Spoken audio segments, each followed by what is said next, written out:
Gerbiamas Vytautai, kaip Jūs galvojate, kokia turėtų būti sausio 13-osios reikšmė jaunimui, dabartiniam jaunimui?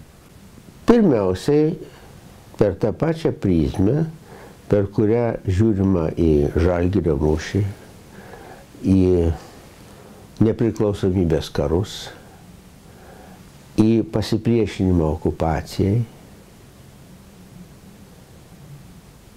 Tai visi yra etapai, dėl kurių mes apskritai dar esame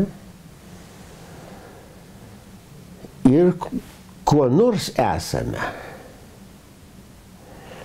Tai jeigu aš tikiuosi, kad jaunimui įdomu ir Žalgirio mūšis, ir kaip mes matome, suprantam, žinom, neneigdami faktų, kas vadovavo ir kaip ten vyko ir kaip galų gale buvo pasiekta ta pergalė, o kokie nors kiti gal aiškina kitaip.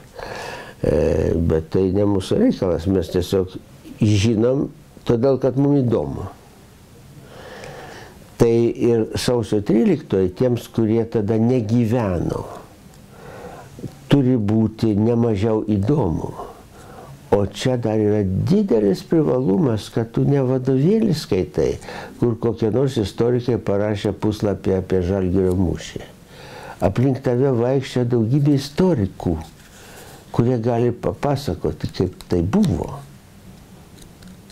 Ir kaip, bet kiekvienoje šeimoje tėvai ar seneliai galėjo papasakoti ir apie pasipriešinimą arba apie buvimą Sibiro tremtyje, grįžimą ir panašiai.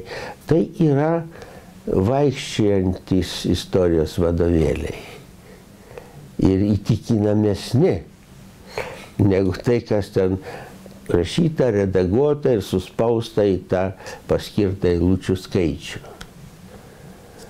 Tai reiktų branginti tą galimybę būti dalimi dar tebegyvos istorijos.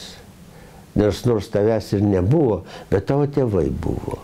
Tavo vyresnis brolis gali papasakoti, kaip jisai ten laužus kūreno, paauglys, būdamas ir ką matė. Ir kaip norėjo prisidėti prie gynėjų, bet jam pasakė, tu per mažas. O jis vis tiek ten buvo. Kiekvienas ką nors nešasi, ką nors atsimena.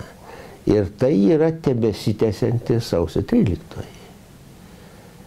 Tai ją nereikia žiūrėti kaip į vadovėlio puslapį. Tas puslapis ne tik tebeskaitamas, ir teberašomas. Nes mūsų požiūris tai yra rašymas.